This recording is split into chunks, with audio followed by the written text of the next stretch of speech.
que é uma relação tóxica? É a escalada do uso. Nenhum relacionamento tóxico, Fel, começa mal. Começa bem. Por quê? Tanto começa bem, que a gente chama o bomba em love, né? Tipo assim, geralmente um narcisista, um psicopata, quando começa a seduzir alguém, você olha e fala assim, gente, é maravilhosa essa pessoa, essa mulher, esse cara. Porque ele faz tudo. Ele tem aquela coisa de fazer tudo. Ele te estuda pra te agradar. Quando sente que você tá conquistado, ele começa a testar. Eu vou dar um perdidinho, eu vou dar uma sumida. Aí ele começa a testar o quanto você aguenta esse abuso. É um prazer pra ele isso. Exatamente. Tipo assim, dá uma traiçãozinha aqui, ali, aí bota a culpa no outro, nunca é culpa dele. Aí daqui a pouco isola a pessoa das outras pessoas. Começa a dizer essa roupa não tá adequada, isso não tá assim. Começa a dizer o que é certo, o que é errado. E chega uma hora que a pessoa se habitua. E por que a pessoa fica? Porque ela fica pensando o seguinte, nossa, mas no início era tão bom. A Preso no pessoa passado, fica na esperança de que aquela fase super bacana vai voltar. Existe, eu imagino, também um sentimentozinho quando a pessoa é meio agressiva, é meio controladora, um sentimentozinho de medo também do termo, né? Porque você mesmo no seu relacionamento que você teve, você percebeu que o cara não era bacana, não com você, mas com outra pessoa, falou, esse cara pode ser assim comigo um dia, ou se ele é assim com alguém, ele pode ser assim. Ele se mostrou capaz de fazer muito isso. Natural.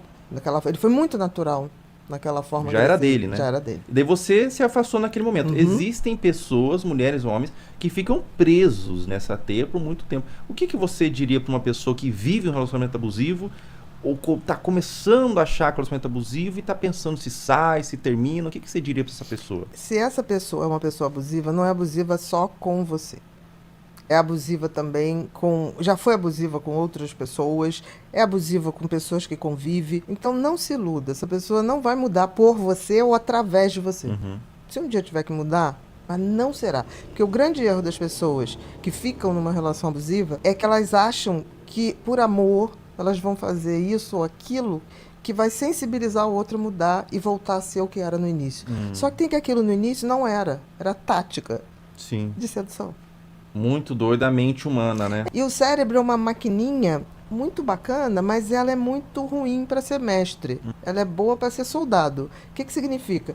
Ele trabalha muito simples, ele trabalha assim, eu vou fazer tudo que é familiar, eu repito, porque gasta menos energia. Então, ele preza por fazer circuitos simples e que ele possa repetir, para economizar energia. Se você na infância tem um pai abusivo, quando isso ocorre na vida adulta, aquele padrão é familiar àquele cérebro.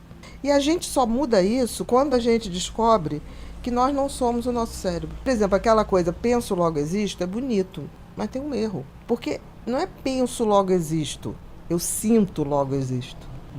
Porque existe um sentir acima do que eu penso. Você é a reflexão que você tem sobre os seus pensamentos. Isso chama consciência. Então, quando você descobre isso, e você descobre que num relacionamento abusivo, você está repetindo padrões, e você consegue falar assim, cara, mas eu não sou esse padrão. Isso é uma construção, um circuito. Eu tenho que abrir outros circuitos, porque o cérebro é como se fosse uma floresta de circuitos. Quando eu começo a ter relações boas, eu começo a criar novos caminhos e posso fazer bons hábitos. Porque tem pessoas de relacionamento abusivo que levam um tempo para identificar o que é um relacionamento legal. Porque é um padrão que o cérebro tende. Então a gente tem que entender que nós somos muito mais do que o nosso cérebro. Quando a gente entende isso precisa de conhecimento. Você não entende isso do nada. É o que eu sempre digo, se você tem dúvida se você é o seu cérebro, vê os pensamentos que são ruins e que você fala, cara, eu não penso isso. Isso é um outro nível, isso é a tua consciência. Eu brinco que a tua consciência é um drone que te vê daqui. Acredita nisso que te vê daqui. Faz sentido. É útil, então, a gente estar escolhendo um parceiro amoroso, a gente olhar para como que funciona a personalidade dos pais? Às vezes o pai é narcisista, a gente já fala, opa, existe essa... Com certeza. É útil isso? Eu Claro que é tô útil. conhecendo uma menina, a mãe super narcisista. Opa, então acho que talvez a menina que eu tô conhecendo... Pode ter... ser acostumado a esse funcionamento, pode reproduzir, ou pode reproduzir um funcionamento ter sido vítima desse narcisismo. E filhos de pais narcisistas, eles tendem a ser narcisistas também? Eles podem, é uma possibilidade, não é uma fatalidade. Eu sempre digo o seguinte, o componente genético traz uma possibilidade. A grande maioria das coisas, a genética traz uma tendência, mas em sabendo disso, eu posso reverter essa tendência.